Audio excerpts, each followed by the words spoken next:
જે ખારી નદી છે એને જીઓલોજીની ભાષામાં ખારી ગોર્જ કહેવાય છે. ગોર્જ એક એવી રચના છે નદીની કે જ્યારે નદી એનું ઉદ્ગમ સ્થાન હોય ને કે જ્યારે પહાડોમાંથી ઉત્પન્ન થાય ત્યાં બનતા હોય છે. અને પછી નદી જ્યારે પોતાના મિડલ સ્ટેજમાં આવે ત્યારે એ કોઈ ગોર્જ ન બનાવે અને પછી એન્ડ સ્ટેજમાં દરિયાને મળી જતી હોય છે. ખારી નદીની વાત કરીએ તો એ આપણે જે ચાવડા રખાલ અને જે કટ્રોલ હિલ રેન્જ કહેવાય ત્યાંથી ઉદ્ગમ થાય છે. અને જે ભુજમાં જ્યારે ખારી નદી ભુજથી પસાર થાય છે જે મિડલ સ્ટેજ કહેવાય, જ્યાં આવું બનવું ન જોઈએ પણ અહીંયા બને છે. બરાબર, એટલે બહુ યુનિક વસ્તુ છે. એ ક્યારે પણ નદી પહેલાં સાંકડી હોય ને પછી પોળી થાય ને પછી દરિયામાં મળી જાય, પણ જો પોળી થઈને પછી જો સાંકડી થઈ જાય ને તો એ બહુ અનયુઝ્યુઅલ કહેવાય, કાંઈક અલગ જ વસ્તુ કહેવાય. તો આ ખારી નદી જે નાનકડા એરિયામાં અડધા 1 કિલોમીટરમાં એકદમથી નાનકડી તિરાડ, જાણે કોઈક એવું લાગ્યું કે જાણે કોઈ કેક કાપી હોય કે કોઈ જમીન તૂટતી હોય, બરાબર, એવી રચના છે. જે ભૂકંપના કારણે કોઈ પણ જમીન જ્યારે કન્ટિન્યુઅસલી ઉપર ઉઠતી હોય ને, નદીના 2 કામ હોય કે જમીન ઉપર ઉઠે એટલે નદી ઊંડી થાય અને ઘણી બધી વાર પછી જો જમીન ઉપર ન ઉઠે નદી પોળી થઈ જાય. પણ અહીંયા કારણ ખારી નદી આમ ઊંડી જ થાય છે પણ એ પોળી નથી થતી. એનો મતલબ કે ભુજની જમીન છે એ કન્ટિન્યુઅસલી ઉપર ઉઠતી રહે છે, એને પોળી થવાનો ટાઈમ નથી મળતો. બરાબર, તો જ્યારે ભૂકંપના રીતે કોઈ પણ એરિયા એક્ટિવ હોય અને એરિયા ઉપર આવતો હોય ત્યારે આ ગોર્જ બનતા હોય છે કોઈ પણ ક્રેકના ઉપર. તો ખારી નદી એક મોટો ફોલ્ટ છે, એના ઉપર આ રચના બને છે. તમે ખારી નદી ઉપર જાશો ને તો તમને ઘણા બધા, જાણે કોઈ કે ચાકુથી, જાણે ચમચીથી કોઈ કે ઉપાડ્યા એને ગ્રુવ્સ માર્ક કહેવાય છે, પછી મોટા મોટા ગોળ ગોળ હોય છે ને પોટોલ્સ કહેવાય છે.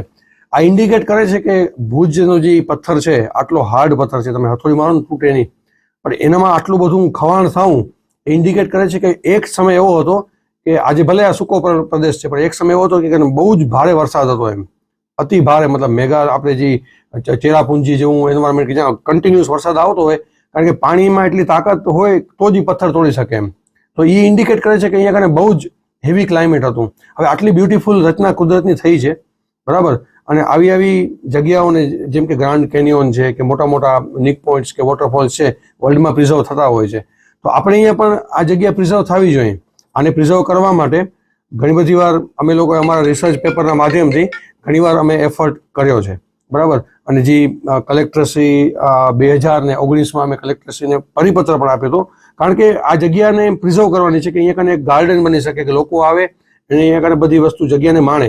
અને તમે જોવો છો તો અહીંયા કને પ્રી વેડિંગ શૂટ ને બધું કન્ટિન્યુ થાય જ છે, બરાબર. અને લોકો ઇવન આખા ભારતમાંથી 50થી વધારે જે ડિપાર્ટમેન્ટ છે એ ખાલી ને ખાલી ખારી નદીને જોવા માટે અને ભણવા માટે આવે છે.